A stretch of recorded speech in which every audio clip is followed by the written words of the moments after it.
ഇന്ന് നമ്മൾ ഇവിടെ ചർച്ച ചെയ്യാൻ പോകുന്നത് കുഞ്ഞുങ്ങളിൽ ആദ്യമായി മെൻസസ് വരുന്ന മെനാർക്കിയെ പറ്റി ഡിസ്കസ് ചെയ്യാൻ വേണ്ടിയിട്ടാണ്.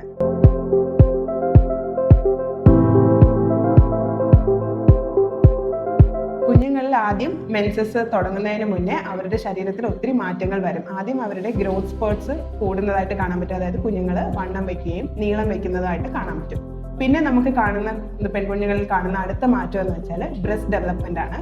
പിന്നെ പ്യൂബിക് ഹെയർ ഡെവലപ്മെന്റ് ആണ്. ഇത് കഴിഞ്ഞതിന് ശേഷമാണ് ഫസ്റ്റ് മെൻസസ് അല്ലെങ്കിൽ മെനാർക്കി സ്റ്റാർട്ട് ചെയ്യുന്നത്. ആദ്യത്തെ മെൻസസ് എന്ന് പറയുന്നത് യൂഷ്വലി ഒരു 10 മുതൽ 16 വയസ്സ് വരെയുള്ള ഏജ് ഗ്രൂപ്പിലാണ് കുഞ്ഞുങ്ങളിൽ കാണുന്നത്. ഒരു ആവറേജ് നോക്കുകയാണെങ്കിൽ ഒരു 12-12.5 വയസ്സൊക്കെ ആകുമ്പോഴാണ് ആകുന്നത്.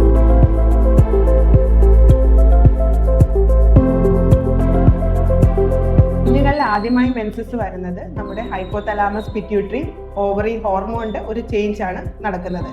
അപ്പോൾ ആ ഹോർമോൺ ആദ്യം ഒരു കുഞ്ഞിന് മെൻസസ് ആയെന്നാൽ അതിന്റെ അർത്ഥം നമ്മുടെ കുഞ്ഞിന്റെ ബോഡിയിൽ പിറ്റ്യൂട്ടറി, ഹൈപ്പോതലാമസ്, പിന്നെ യൂട്രസ്, ഓവറി എല്ലാം നോർമലായിട്ട് ഫങ്ഷൻ ചെയ്യുന്നു എന്നാണ്. അപ്പോൾ ആദ്യത്തെ മെൻസസ് ചിലപ്പോൾ ഈ ഹോർമോൺ റെഗുലേഷൻ കറക്റ്റ് ആകണമെന്നില്ല. അപ്പോൾ അത് മിക്കവാറും ഓവുലേഷൻ നടക്കാതെ ജസ്റ്റ് ഒരു സ്പോട്ടിങ്ങോ ബ്ലീഡിങ്ങോ പോലെ നടക്കാറുണ്ട്. ചില കുഞ്ഞുങ്ങളിൽ അമിതമായിട്ട് ബ്ലീഡിങ്ങും വരാൻ ചാൻസ് ഉണ്ട്. ചിലപ്പോൾ ഒരു 10-20 ദിവസം ഒരു സ്പോട്ടിങ് പോലെ കാണാൻ ചാൻസ് ഉണ്ട്. ഇത് ഇങ്ങനെ ആദ്യത്തെ 2 വർഷത്തോളം ചിലപ്പോൾ ഇങ്ങനെ തന്നെ നിൽക്കാനും ചാൻസ് ഉണ്ട്. ചില കുഞ്ഞുങ്ങളിൽ മെൻസസ് ആയതിനു ശേഷം ഒരു 2-3 മാസത്തേക്ക് പിന്നെ മെൻസസ് വരാതിരിക്കാനും ചാൻസ് ഉണ്ട്. അപ്പോൾ ഇങ്ങനെയുള്ള കാര്യങ്ങൾ മിക്ക കുഞ്ഞുങ്ങളിലും കാണും. ആദ്യത്തെ ഒരു 2 വർഷം ഇത് വലിയ കുഴപ്പമില്ലാത്ത കാര്യമാണ്. പക്ഷെ എന്നാലും മെൻസസ് 1 മാസത്തിൽ കൂടുതൽ മെൻസസ് നിൽക്കുകയോ അല്ലെങ്കിൽ 3 മാസമായിട്ടും മെൻസസ് സ്റ്റാർട്ട് ചെയ്തിട്ട് 3 മാസം ഇടയ്ക്കൊരു ഗ്യാപ്പ്, 3 മാസത്തിൽ കൂടുതൽ ഗ്യാപ്പ് വരികയോ ചെയ്താൽ ഗൈനക്കോളജിസ്റ്റിനെ കാണേണ്ടത് അത്യാവശ്യമാണ്.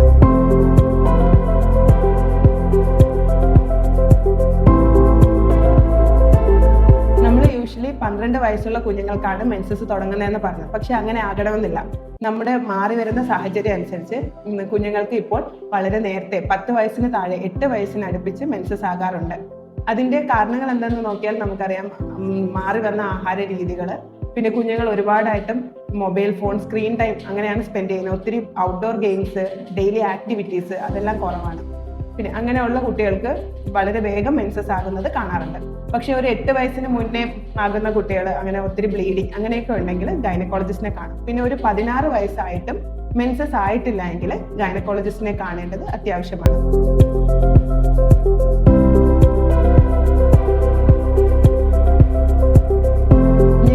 നമുക്ക് ആദ്യത്തെ മെൻസസ് അല്ലെങ്കിൽ മെൻസസ് വരുമ്പോൾ ഒരു വേദന ഉണ്ടാകാൻ ചാൻസ് ഉണ്ട്. അത് നമ്മുടെ ബോഡിയിൽ വരുന്ന പ്രോസ്റ്റാഗ്ലാൻഡിൻ ഹോർമോണിന്റെ വ്യത്യാസം കൊണ്ടും യൂട്രസിന്റെ കൺട്രാക്ഷൻ കൊണ്ടുമാണ് വേദന വരുന്നത്. അത് മെൻസസ് തുടങ്ങുന്നതിന്റെ ആദ്യത്തെ 2 ദിവസങ്ങളിൽ ആകാം. അതൊരു ചെറിയ വയറുവേദന, കാലുകഴപ്പ് അങ്ങനെയുള്ള വേദനകളാണെങ്കിൽ കുഴപ്പമില്ല. പക്ഷെ കുഞ്ഞിന് ഒട്ടും എണീക്കാൻ പറ്റാത്ത രീതിയിലുള്ള അമിതമായ വേദന, ആഹാരം കഴിക്കാൻ പറ്റാത്ത രീതിയിലുള്ള ഛർദ്ദില്, ഓർക്കാനും അങ്ങനെയുള്ള ബുദ്ധിമുട്ടുകൾ ഉണ്ടെങ്കിൽ ഗൈനക്കോളജിസ്റ്റിനെ കാണണം. അങ്ങനെ ചിലപ്പോൾ എൻഡോമെട്രിയോസിസ് അങ്ങനെയുള്ള സംഭവങ്ങൾ നേരത്തെ കുഞ്ഞുങ്ങളിൽ വരാൻ ചാൻസ് ഉണ്ട്. അപ്പൊ അമിതമായിട്ടുള്ള വേദന, കുഞ്ഞിന് സഹിക്കാൻ പറ്റുന്നതിലും അപ്പുറമുള്ള വേദന ഉണ്ടെങ്കിൽ ഡോക്ടറിനെ കാണേണ്ടത് അത്യാവശ്യമാണ്.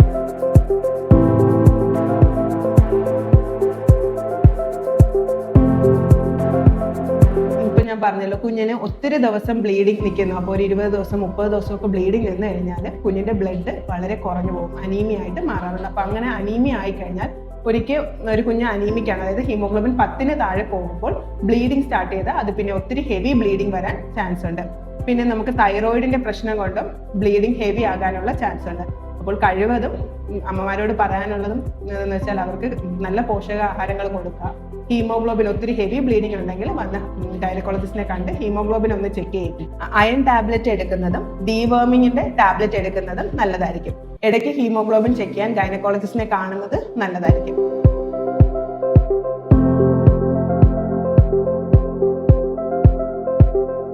ഉറപ്പായിട്ടും ആരോഗ്യ പ്രശ്നം ഉണ്ടാക്കുന്നതാണ്. നമ്മുടെ നോർമൽ മെൻസ്ട്രൽ സൈക്കിൾ എന്ന് പറയുന്നത് ഒരു 21 മുതൽ 35 ദിവസത്തിന്റെ ഗ്യാപ്പിൽ വരുന്നതും ഒരു 2 മുതൽ 7 ദിവസത്തെ ബ്ലീഡിങ്ങും അല്ലെങ്കിൽ പാഡ് വെക്കുന്നത് നോക്കുകയാണെങ്കിൽ ഒരു 2-3 പാഡ് വെക്കുന്നതുള്ള ബ്ലീഡിംഗ് ആണെങ്കിൽ നോർമലാണ്.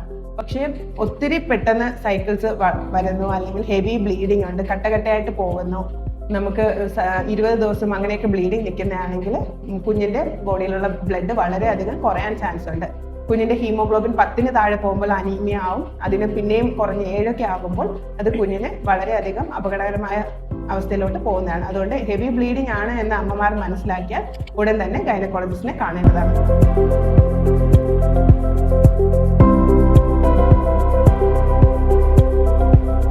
പെൺമക്കളുള്ള അമ്മമാരെല്ലാം കുഞ്ഞുങ്ങൾക്ക് ഈ മെൻസസിനെ പറ്റി നേരത്തെ തന്നെ ഒരു ചെറിയ അറിവ് കൊടുക്കുന്നത് നല്ലതായിരിക്കും.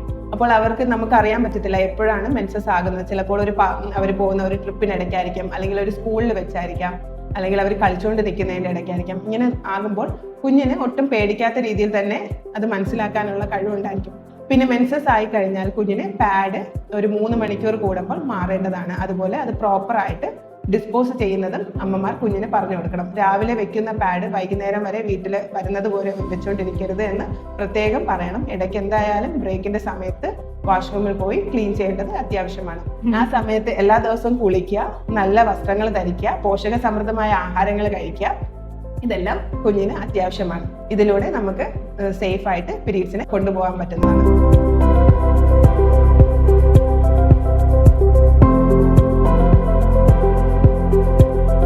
ഞാൻ നേരത്തെ പറഞ്ഞതുപോലെ തന്നെ ഒത്തിരി ദിവസം, ഒരു 20-30 ദിവസത്തോളം നീണ്ടു നിൽക്കുന്നു, അല്ലെങ്കിൽ മാസ സൈക്കിള് വളരെ 10 ദിവസം കഴിയുമ്പോൾ അടുത്ത മെൻസസ് വരുന്നു, കട്ടയായിട്ട് മെൻസ്ട്രൽ ബ്ലീഡിങ് പോകുന്നു, കുഞ്ഞിന് ഭയങ്കര ക്ഷീണമാവുന്നു, വയറുവേദന കൂടുതലാകുന്നു, അങ്ങനെയൊക്കെ ഉണ്ടെങ്കിൽ ഡോക്ടറിനെ സമീപിക്കണം. പിന്നെ 15 വയസ്സ് കഴിഞ്ഞിട്ടും കുഞ്ഞിന് മെൻസസ് ആയിട്ടില്ല എങ്കിലും ഗൈനക്കോളജിസ്റ്റിനെ സമീപിക്കേണ്ടതാണ്. പിന്നെ നേരത്തെ മെൻസസ് 7 വയസ്സിലൊക്കെ സ്പോട്ടിങ് കാണോ, ബ്ലീഡിങ് കാണോ, അങ്ങനെ എന്തെങ്കിലും ബുദ്ധിമുട്ട് കണ്ടാലും ഡോക്ടറിനെ സമീപിക്കേണ്ടത് അത്യാവശ്യം. കുഞ്ഞുങ്ങളുമായിട്ട് ഏറ്റവും കൂടുതൽ സമയം ചെലവഴിക്കുന്നത് അവരുടെ അമ്മമാരും അല്ലെങ്കിൽ അമ്മമ്മമാരും ആയിരിക്കും. അമ്മമാർ ജോലിക്ക് പോകുമ്പോൾ അമ്മമ്മയായിരിക്കും. അപ്പോൾ ഈ കാര്യങ്ങൾ, കുഞ്ഞിന്റെ ആദ്യത്തെ മെൻസസും ബാക്കി കാര്യങ്ങളെല്ലാം അവർക്ക് ഏറ്റവും കൂടുതൽ പറഞ്ഞു കൊടുക്കാൻ പറ്റുന്നത് അവർ തന്നെയാണ്. ഇതിൽ അവർക്ക് എന്തെങ്കിലും സംശയങ്ങളോ ബുദ്ധിമുട്ടുകളോ കുഞ്ഞുങ്ങൾക്കുണ്ടെങ്കിൽ നിങ്ങൾക്ക് എപ്പോഴും വേണമെങ്കിലും നമുക്ക് ഗൈനക്കോളജിസ്റ്റിനെ കാണാവുന്നതാണ്. ഞങ്ങളുടെ പൊയ്യാനി ഹോസ്പിറ്റലിൽ ഡോക്ടർ ചന്ദ്രിക ചന്ദ്രൻ, ഡോക്ടർ അഞ്ജന മാഡം, പിന്നെ ഞാൻ ഡോക്ടർ സമീറ ഹക്കീം, ഞങ്ങൾ 3 പേരുടെ സേവനം തിങ്കൾ മുതൽ ശനി വരെ അവൈലബിൾ ആണ്. ഇനി അടുത്ത വീഡിയോയുമായി കാണുന്നതുവരെ നമസ്കാരം.